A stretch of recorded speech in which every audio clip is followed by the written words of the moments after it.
मैं Abhinav Shrivastava, carry on coaching classes Chhindwara से। तो अब हम स्टार्ट करने जा रहे हैं हमारे जो सिलेबस जो हम देख रहे हैं क्लास 12 का एनसीईआरटी बेस्ड सिलेबस जो हम देख रहे हैं, इसमें हम सेकंड चैप्टर स्टार्ट करने जा रहे हैं जिसका नाम है sexual reproduction in flowering plants. इस चैप्टर को स्टार्ट करने से पहले आप सभी से ये अनुरोध है, सभी से ये निवेदन है कि हमारे इस लेक्चर की सीरीज को और अच्छा और ज्यादा बनाने के लिए आप लोग हमारे इन पूरे वीडियोस को जरूर देखें, उसे लाइक करें, शेयर करें और सब्सक्राइब करें। तो लीजिए हम स्टार्ट करते हैं हमारा आज का chapter 2 that is sexual reproduction in flowering plants. Before starting about the plants and the flower all that, I छोटी सी हम बात करते हैं। क्लास 11 से मैं लेकर आता हूं आपको यहाँ तक। क्लास 11 में हमने पढ़ा था कि जो प्लांट किंगडम होता है उस प्लांट किंगडम के अंदर हमने बहुत सारे डिविजन्स पढ़े थे जो स्टार्ट होता है Thallophyta, bryophyta, pteridophyta, gymnosperms and angiosperms. ये सभी नाम आप लोगों ने सुना होगा। इसमें जो थैलोफाइटा, ब्रायोफाइटा, टेरिडोफाइटा जो होते हैं ये लोअर प्लांट्स की कैटेगरी में आते हैं और जिम्नोस्पर्म्स एंड एंजियोस्पर्म्स जो होते हैं ये हायर प्लांट्स की कैटेगरीज में इंक्लूड किए जाते हैं। खास बात यह है कि केवल और केवल एक एंजियोस्पर्म्स ही एक ऐसा डिवीजन होता है प्लांट किंगडम का जिसमें फ्लावर बियरिंग प्लांट्स आते हैं। कहने का मतलब होता है ऐसे पौधे जिनमें पुष्प लगते हैं। अब जब बात पुष्प की आती है, फूल की आती है, तो यहाँ पर पुष्प और फ्लावर ये इतना इंपॉर्टेंट क्यों है? तो वैसे तो यदि हम फ्लावर की एक नॉर्मल बात करें तो फ्लावर का ह्यूमन के साथ एक बहुत पुराना संबंध है।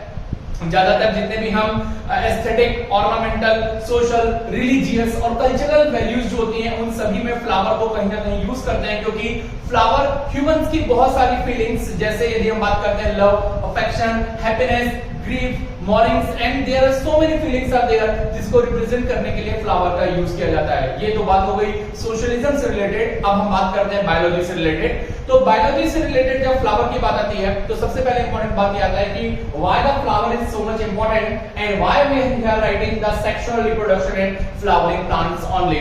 सो एक्चुअली बच्चों एक बहुत खास बात ये है कि प्लांट्स जो होते हैं इतने सारे होते हैं, थैलोफाइटा, ब्रायोफाइटा, टेरिडोफाइटा, जिम्नोस्पर्म्स, इन सभी प्लांट्स जो होते हैं इनमें फ्लावर नहीं प्रेजेंट होता है and because of that they will majorly perform either asexual reproduction और वेजिटेटिव रिप्रोडक्शन। बट जब हम एंजियोस्पर्म्स की बात करते हैं यानी फ्लावरिंग प्लांट्स की बात करते हैं, so actually flower is a reproductive organ of the plants. Again I am repeating कि पुष्प जो होते हैं वो पौधों का प्रजनन अंग कहलाते हैं और उसमें स्त्री प्रजनन अंग और नर प्रजनन अंग यानी मेल रिप्रोडक्टिव सिस्टम और फीमेल रिप्रोडक्टिव सिस्टम दोनों प्रेजेंट होते हैं and because of that they can perform only the sexual reproduction. तो जब सेक्सुअल रिप्रोडक्शन की बात आती है तो सबसे पहले बात आता है स्ट्रक्चर ऑफ फ्लावर। तो स्ट्रक्चर ऑफ फ्लावर को बहुत ज्यादा डिटेल में ना जाकर मैं जो इंपॉर्टेंट है यहाँ पर वो आप लोगों को समझा देता हूँ, क्योंकि आप लोगों को जब मैं बार-बार फ्लावर के पार्ट्स की नेम यूज करूंगा तो आप लोगों को पता होना चाहिए। जब फ्लावर के स्ट्रक्चर की बात करते हैं तो फ्लावर का स्ट्रक्चर जो होता है it is consist of so many different part. एक सबसे पहले जो होता है इसका सेंट्रल पार्ट होता है which is consist of so many different structures. फिर उसके सराउंडिंग जो होते हैं वो सेकंड अनदर पार्ट प्रेजेंट होता है। ये जो सेकंड पार्ट होता है इससे कनेक्टेड जो होते हैं there is another different structure is present. ये पूरे स्ट्रक्चर जो मैं यहां बना रहा हूं इन सभी स्ट्रक्चर्स के एक स्पेसिफिक नेम होते हैं, स्पेसिफिक फंक्शंस होते हैं, वो आप लोगों को मैं I will tell you okay in detail. So यहां से हम स्टार्ट करते हैं from the central part of the flower. Flower के जब सेंट्रल पार्ट की बात हम करते हैं तो फ्लावर का जो सेंट्रल पार्ट होता है इसका जो सबसे अपरमोस्ट रीजन होता है this is called as stigma. ये कहलाता है stigma. The lower below the stigma there is a long cylindrical tube-like structure is present which is called as style। ये style कहलाता है। उसके नीचे का जो swollen फूला हुआ भाग होता है that is called as ovary और ovary के inside जो structure होता है that is actually called as ovule। तो so important मैं ये बता रहा था कि जो central part होता है इसमें stigma, style, ovary और ovule ऐसे 4 पार्ट होते हैं। स्टिग्मा, स्टाइल, ओवरी और ओव्यूल जो होते हैं these 4 parts are actually called as gynoecium और इन्हें ही कहा जाता है पिस्टिल और इन्हें ही कहा जाता है कार्पल। ये तो नाम हो गए इंग्लिश के। हिंदी में आप इसे कह सकते हैं मादा प्रजनन अंग। आप इसे हिंदी में किस नाम से जान सकते हैं? मादा प्रजनन अंग, या आप इसे हिंदी में कह सकते हैं स्त्री केसर। क्या कह सकते हैं बेटा? स्त्री केसर के नाम से आप लोग जानते हैं इसे। अब सेकंड बात करते हैं कि ये जो पार्ट होता है this part is actually called as anther. Upper most swollen portion जो होता है ये क्या कहलाता है? एंथर। और एक लंबी जो तंतु जैसी संरचना होती है this is called as filament, जिसको हिंदी में क्या कहा जाता है? कुदंतु और परागकोश भी कहा जाता है। और ये दोनों पार्ट जो होते हैं, this both part will together with called as androecium, ये कहलाते हैं androecium, and they are also called as stamen, और आप इसे हिंदी में कह सकते हो नर प्रजनन अंग, या इसे आप लोग कहते हैं पुंकेसर। नर प्रजनन अंग या क्या कहते हैं, पुंकेसर।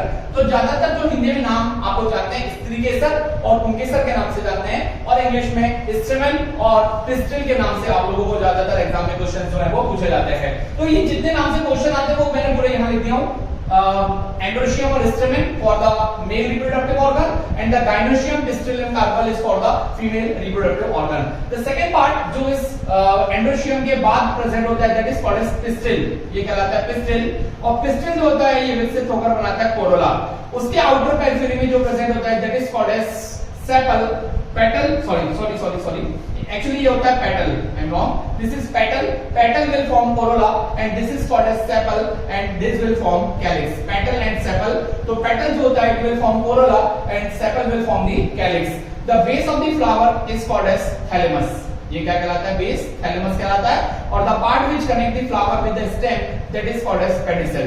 तो ये पूरे के पूरे पार्ट्स हो गए एक फ्लावर के जो जनरली एग्जामिनेशन में पूछ लिए जाते हैं। तो इंपॉर्टेंट बात यहाँ पर ये आती है कि जो पेटल होता है वो कोरोला बनाता है, जिसको आप लोग हिंदी में दलपुंज कहते हैं, और जो सेपल होता है ये कैलिक्स बनाता है, जिसे आप लोग हिंदी में बाह्य दलपुंज कहते हैं। जो थैलेमस है इसे आप लोग हिंदी में पुष्पाधार बोला जाता है, और पेडिसल जो होता है इसे पुष्पवृंत कहा जाता है, जो पुष्प को जोड़ता है इससे किसी भी पौधे के तने से। तो ये पूरी की पूरी संरचना एक पुष्प की हो गई।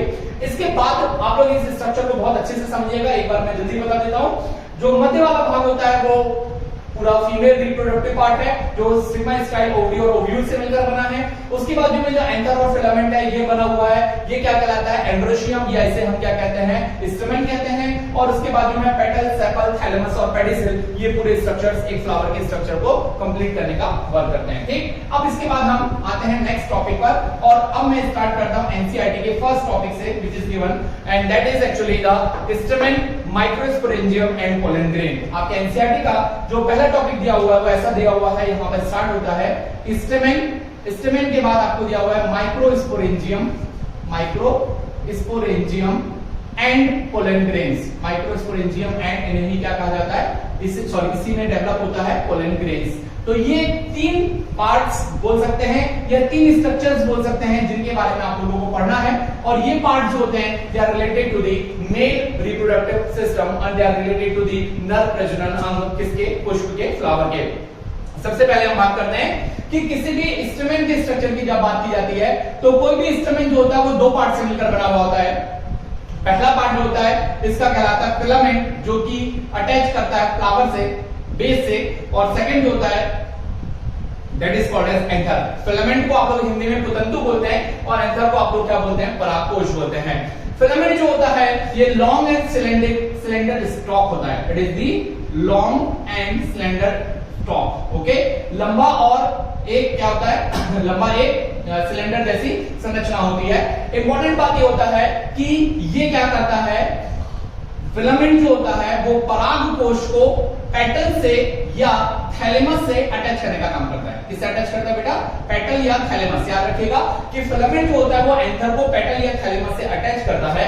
अब जब एंथर या परागकोश की बात करते हैं तो ये होते हैं टर्मिनल एंड पर प्रेजेंट होते हैं। कौन से एंड पर प्रेजेंट होते हैं बेटा, टर्मिनल एंड पर प्रेजेंट होते हैं, और ये बाइलोब्ड होते हैं। बाइलोब्ड का मतलब होता है कि इनमें दो पालियां पाई जाती है। बाइलोब्ड का मतलब होता है द्विपालित होते हैं, दो पालियां पाई जाती है। ठीक, अब अगली इंपॉर्टेंट बात करते हैं इन दोनों स्ट्रक्चर में से हमें जो डिटेल में पढ़ना है, फिलामेंट तो कोई बहुत इंपॉर्टेंट रोल प्ले नहीं करता है, हमें जो डिटेल में पढ़ना है वो किसके बारे में पढ़ना है, एंथर के बारे में। एंथर अभी मैंने आप लोगों को इसके पहले स्ट्रक्चर बना के बताया था। एंथर जो होता है हिंदी में इसे परागकोश भी कहा जाता है। क्या क्या खास बात होती है ध्यान से सुनिएगा। एंथर जो होता है ये बाइलोब्ड होता है, अभी हमने पढ़ा। बाइलोब्ड का मतलब मैंने आपको बताया कि ये द्विपालित होता है। द्विपालित मतलब इसमें दो पालियां पाई जाती है। उसके बाद इसमें क्या प्रेजेंट होती है, इसमें दो थिका प्रेजेंट होती है, टू थिका, यानी दो, यदि हम बोल सकते हैं लेयर जो होती है वो प्रेजेंट होती है। दो पार्ट इसके चैम्बर जो होते हैं that is called as dithecous. ये इसको कैसे बनाते हैं, डाइथिकस कहलाता है। तो डाइथिकस क्यों कहलाता है, क्योंकि इसमें क्या प्रेजेंट होती है, टू थिका। थिका मतलब जो उसको दो पार्ट में क्या करती है, डिवाइड करने का काम करती है। नेक्स्ट बात करते हैं, इसमें एक लॉन्गिट्यूडिनल ग्रूव प्रेजेंट होती है। लॉन्गिट्यूडिनल लॉन्गिट्यूडिनल ग्रूव, यानी लंबवत खांच प्रेजेंट होती है। इसे हिंदी में क्या कहते हैं बेटा? इसे हिंदी में कहते हैं एक इसमें लंबवत खांच उपस्थित होती है, और ये लंबवत खांच जो होती है ये पूरा लंबाई में वृद्धि करती है और सेपरेट करती है थिका को। इट सेपरेटिंग दी, इसका फंक्शन क्या होता है? इट इज सेपरेटिंग दी थिका। ये थिका जो होती है, ये जो दो लोग बनाने का काम कर रही है उसको एक दूसरे से अलग करने का वर्क करती है। ये तो बात हो गई जब हम फ्लावर को एक नॉर्मल तरीके से देख लेते हैं, सामने से जब फ्लावर को देखते हैं तब। पर जब हम एंथर का ट्रांसवर्स सेक्शन देखते हैं, ट्रांसवर्स सेक्शन समझते हैं। ट्रांसवर्स सेक्शन क्या होता है पहले तो ये समझ लीजिए आप लोग। ट्रांसवर्स सेक्शन एक्चुअली होता यह है कि किसी भी बायोलॉजिकल स्ट्रक्चर की जब स्टडी की जाती है तो दो तरीके से होती है। एक होता है लॉन्गिट्यूडिनल सेक्शन और एक होता है ट्रांसवर्स सेक्शन। जैसे ये पेन है, इस पेन के अंदर की संरचना आपको देखना है कि क्या है, तो वो दो तरीके से देखी जा सकती है। एक, यदि मैं इसको अप टू डाउन यानी लंबवत कट कर दूं तो इसके अंदर आपको जो संरचना है या जो स्ट्रक्चर है वो दिखेगा, इसको बोलते हैं एलिस। और यदि मैं इसको लेफ्ट टू राइट कट कर देता हूं तो आपको यहां ऊपर से देखने पर इसके अंदर की संरचना दिखेगी, तो वो कहलाता है टीएस, यानी जो कहलाता है ट्रांसवर्स सेक्शन।